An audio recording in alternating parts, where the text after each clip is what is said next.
Yeah, I'll react to that, sure. Hey guys, hope everyone's doing well. Let's learn, shall we? Preemptive like the curious origins of imperial and metric units. Welcome to France. I want to know why the US. Wait. Imperial is like inches? The time is 91 minutes past 3. That is, if you're using decimal time. And this is the only country in the world 91%. that ever has. France introduced a decimal day made up of 10 hours divided into 100 minutes, each made up of 100 seconds. It did so in the wake of the French Revolution, along with a similarly doomed decimal calendar based around a 10-day week, unhelpfully called a decade. The decimal clock and calendar lasted barely longer than a decade, one of our decades itself, but the revolutionary spirit that brought it about is responsible for the metric system of meters, liters, and grams, used now. Hey, sept and oct means 7 and 8, right? So maybe by most of the world. So Liberia, USA, Myanmar, and sort of Britain.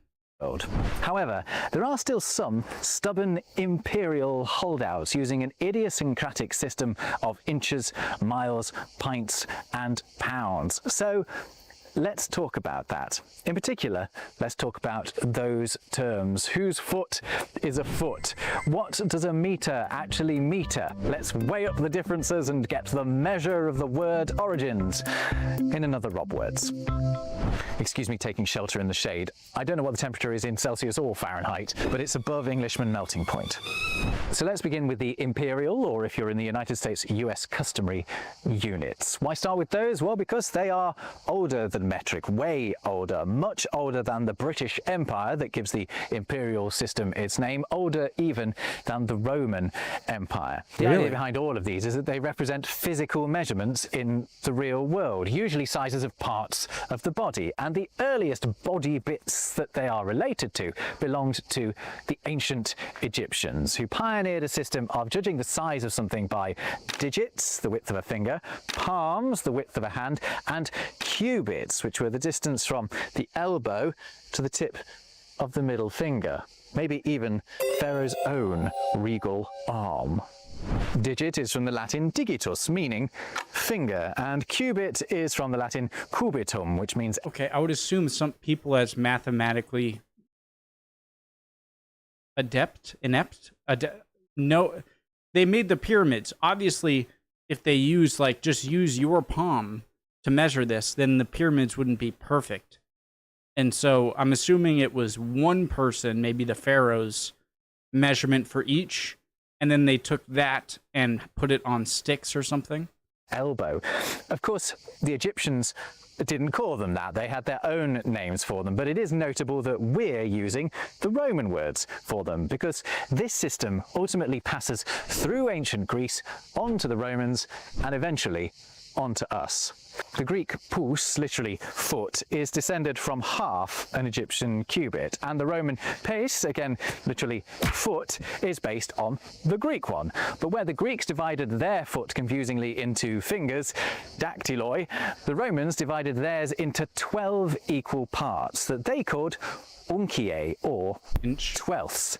And the singular uncia is the origin of our word inch, of which there are still 12 to the foot.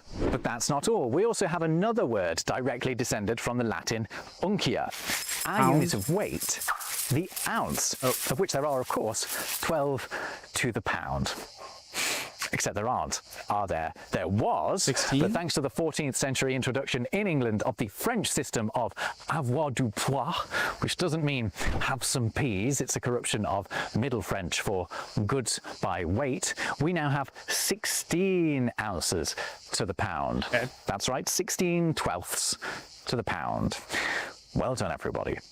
By the way, the abbreviation for ounce, OZ, or OZ, is based on a really old Italian word for ounce, onza, and another by the way, at one point an ounce was also a unit of time too.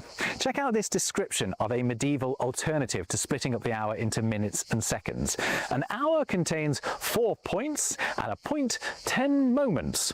A moment 12 ounces, spelt unkies here, and an ounce 47 atoms. So if you've ever wondered how long a moment actually is, it's 12 ounces. Or 90 seconds if you prefer your time that way. Anyway, I've digressed far enough. So an inch means a twelfth, and we got it from the Romans. And we got it directly from them too. A lot of Latin words in English were borrowed after the fact. We've deliberately reached back in time for a word from ancient Rome. But words like inch and mile, which we'll get onto, enter the Germanic languages that become English when the Romans are still knocking about. They're among the earliest Latin entrants into English, which I think is kind of cool. And we're talking about getting the words for the measurements from the Romans here, not necessarily the measurements themselves. What I mean is what we call an inch or a foot is not exactly the same size as a Roman inch or a Roman foot. It's often said that our modern foot is based on the foot of England's King Henry I, but I think that's more legend than fact. Since antiquity, the foot has been a notional foot, not based on any individual person's body parts. For a long time, there were various feet sizes doing the rounds. That is, until around 1300, when a different king of England, Edward I, appears to have had enough. He decided to create a single official foot based upon a single official inch. And that inch was to be based upon a physical object, or rather, a handful of them. And lo, it was decreed that henceforth 3 grains of barley, dry and round, make an inch. Are they? Of course, what could be more consistent than a... Yeah, are all grains of barley equal? See, there's no... If something sounds stupid, there had to have been more to it, because they built things and that needed accurate measurements. Grain of round, make an inch. Of course, what could be more consistent than a grain of barley? The statute did specify that it should be plucked from the middle of the ear, but is that really the best that they could do? Anyway, our modern inch is basically still the same size, and the barley corn is still a measure that we use today, although I think most normal people don't know it. Check this out. In both British and American shoe sizes, the difference between one size and the next is precisely 1 barley corn. 1/3 of an inch. Oh, and look, we're back at feet. 1/3 of a foot is called a hand, by the way, which is obviously silly. That's the same hand that they use to measure the height of horses. If you need metric, a hand is just a smidge over 10 centimetres, and a foot is a slightly bigger smidge over 30 centimetres. 3 feet, in turn, make a yard, so 90 centimetres. The word yard coming from a really old Germanic word for a rod or a stick, one of a fixed length that you would use to measure something. It's not actually related to your backyard, believe it or not, which comes from a different Old English word meaning an enclosure. That you guys now call a garden. Historically, or that we now, you guys were before us, so maybe we now call a yard. Okay. For occasions when your yardstick, which is a tautology now I think about it, was not long enough, there was an even bigger measure, literally called a pole, a rod, or a perch. You could take your pick which one, because they were all equal to 5.5 yards. 5.5 yards, yeah, it's weird, isn't it? Yeah, well that is actually for a really interesting reason. 5.5 yards is equal to 15 Saxon feet, a measure in use prior to the reforms of the 1300s. It was really handy to have a unit based on... Okay, so all of these are based on other things, sometimes with the same length, sometimes with the same word, but not the same length. And so eventually someone just said, all right, stop it, let's make a more sensible measuring. And that's where we get metric units. The Saxon foot, because the Saxons created a lot of the land boundaries. It made converting their measurements to the modern way a bit easier, a little bit easier to fathom. A fathom. And there's another imperial measurement, the fathom. I am approximately a league, a fathom tall, actually just a little bit more. A fathom is 2 yards or 6 feet. Fathom comes from an Old English word meaning 2 arms outstretched, you see, which is interesting because that is, That's the for height. most of us, basically our height. But we mainly use the fathom for depths now because it was a handy unit for spaces on the lines that mariners would drop to the sea. Yeah, I always get confused on this because when I see in movies 30 fathoms, 10 fathoms. Oh, I'm thinking of King Kong, the 2000s one with Jack Black. And they seem to measure it as the boat is moving. But if the boat is moving, I understand if the boat is standing still and is anchored, then this could be accurate. But if it's moving, then that means it's going to go diagonal. And it's going to be more difficult. Maybe you could do a squared plus b squared equals c squared. I don't know. I just don't understand how on a moving ship they would calculate it this floor way. to work out how much water was beneath them.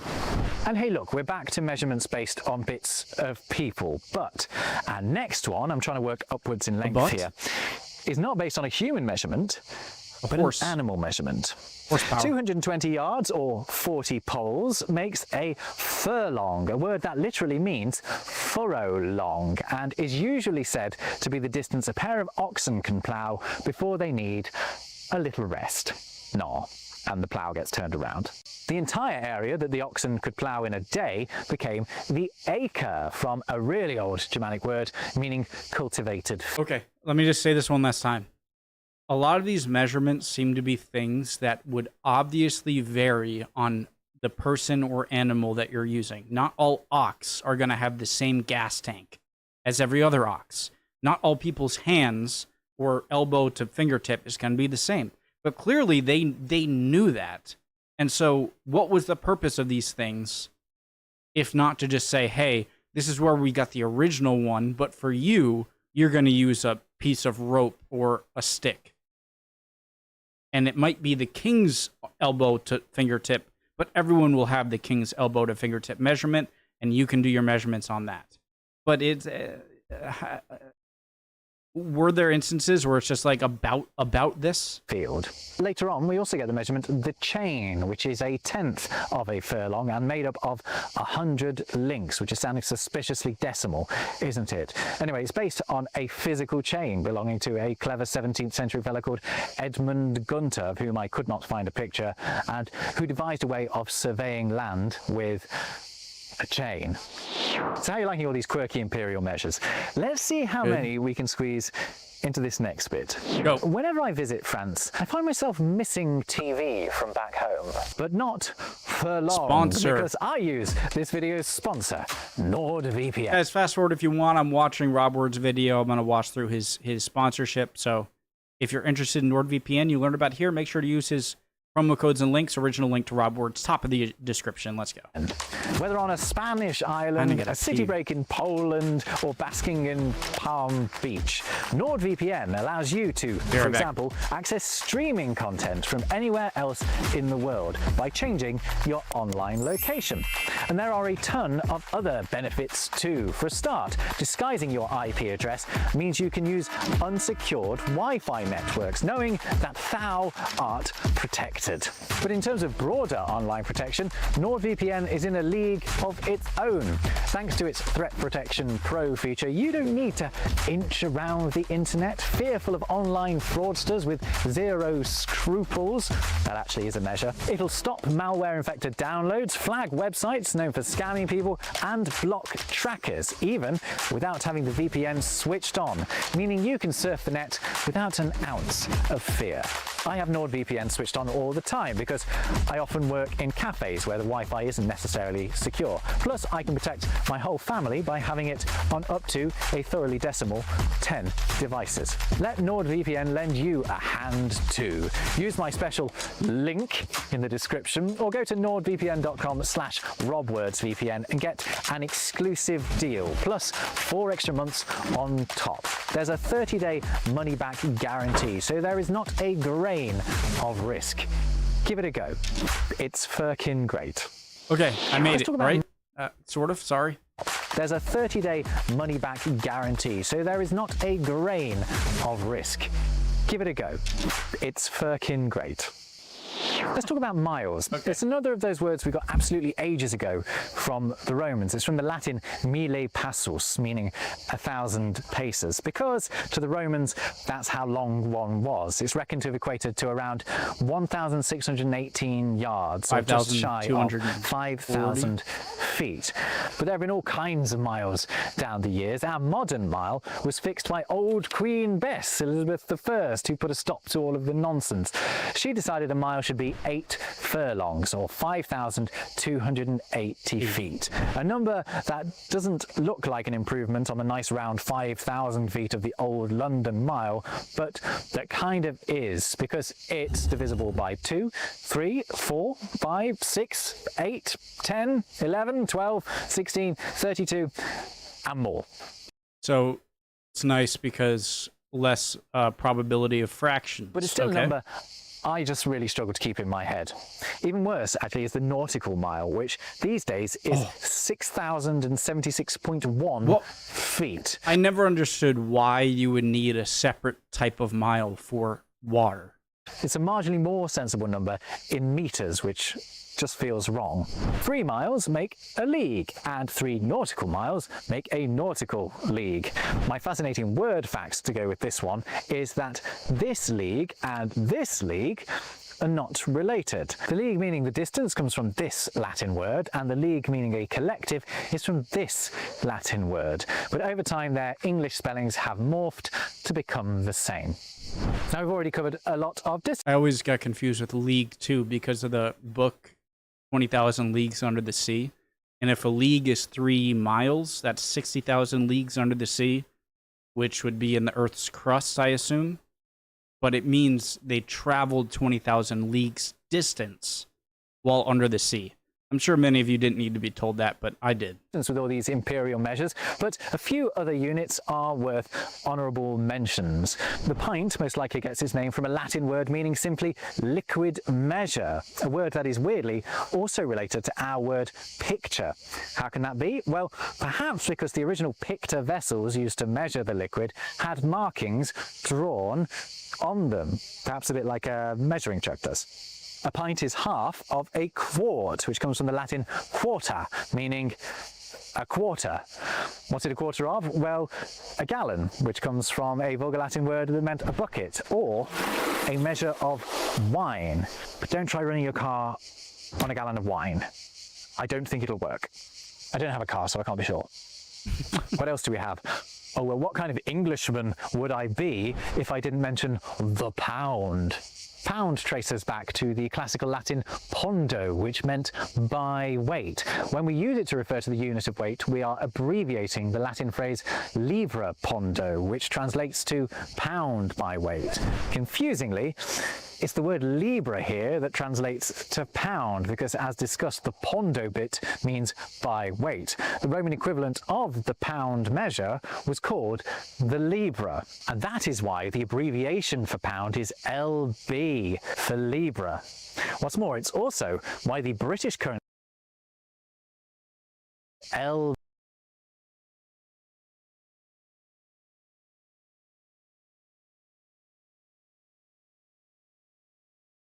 B for Libra. What's more, it's also why the British currency, the pound, is represented by this symbol, which is in fact just an ornate L representing Libra. The original pound was a pound weight, a Libra pondo, of silver. While we're on weights, we need to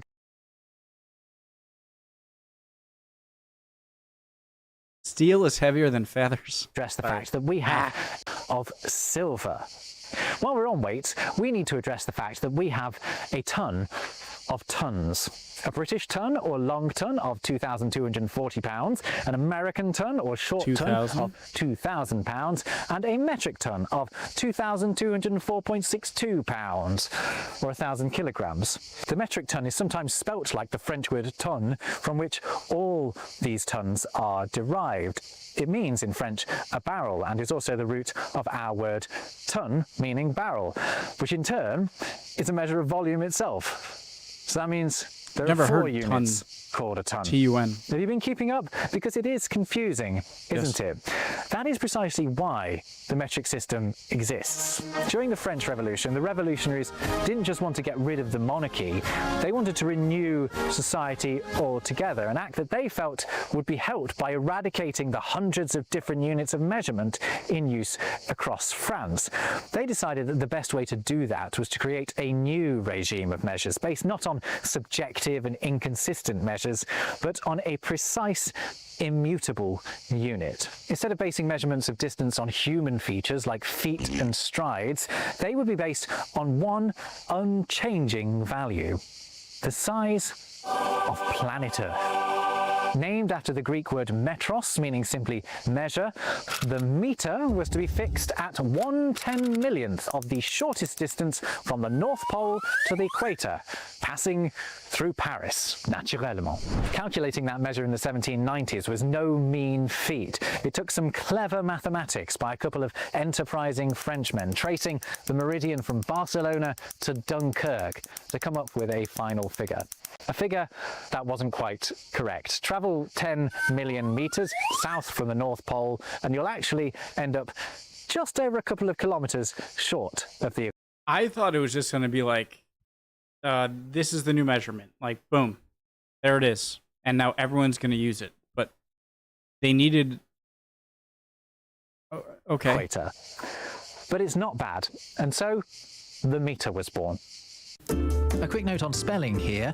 Meter as a unit is spelled Metre. like this, based on the French spelling, all over the English-speaking world, except in the United States. Thank Noah Webster and his American dictionary for the change. This word does exist in other Englishes, but it means something used to measure something, from the verb to meet.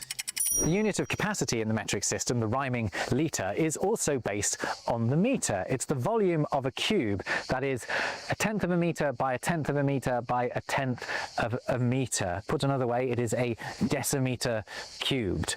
Meanwhile, the gram was originally defined as the weight of a centimetre cubed of distilled water. Which brings us to the nice, simple way that the metric system divides up and multiplies its metre, using prefixes. Latin prefixes for the divisions of a metre and Greek prefixes for the multiples of a metre. Have you ever noticed that Latin-Greek thing before? No. There are exceptions. Micro and nano are from Greek, but a metre divided by 1,000 is prefixed with the Latin for 1,000, milli. A metre multiplied by 1,000 is prefixed by the Greek for 1,000, kilo. The same goes for litres and grams too. Milli, centi, deci, Latin, kilo, hecta, deca, Greek. Not that we use deca and hecta all that much these days, although hecta is hiding in the word hectare, which represents 100 heirs. Once you get beyond the kilo prefix, they start to get a bit more colourful. Mega is from the Greek for really big. Giga is from the Greek for giant. And tera is from the Greek for monster.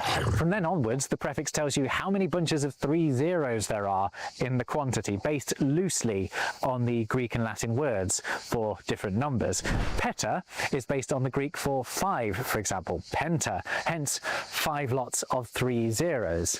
These are, of course, all huge numbers. The only time you're ever actually likely to come across them is if, for whatever reason, you need to store a monumental amount of data. The metric system is by far the globally dominant system for measurements. That French revolutionary meter really caught on, unlike their weird clocks and weird calendars. Now, all of these countries are on metric. Look at all that blue. Even the United States and the UK are officially signed up to the metric, or SI system.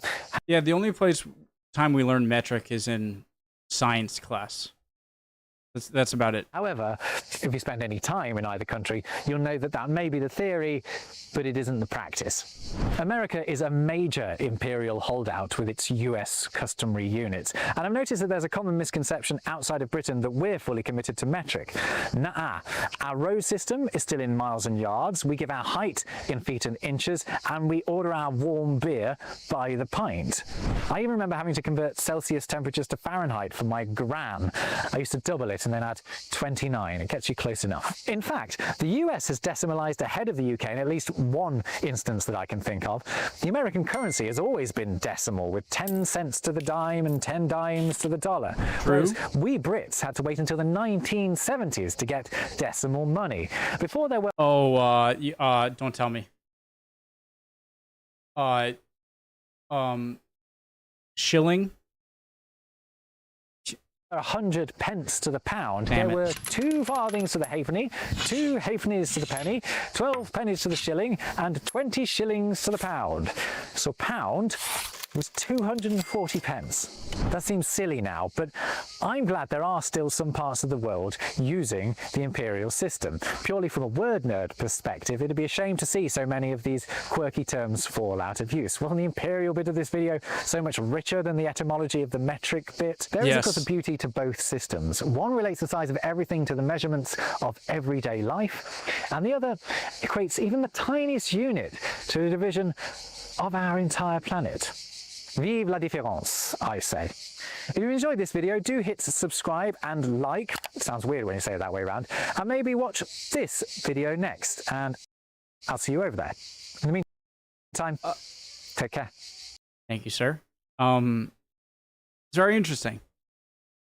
Like you said, there's a cool historical aspect behind the imperial units, not just going back to the British Empire, but apparently to the Egyptian Empire, which is crazy to me. But I know that you can't build as cool of monuments and architectural masterpieces that the Egyptians made without being pretty precise.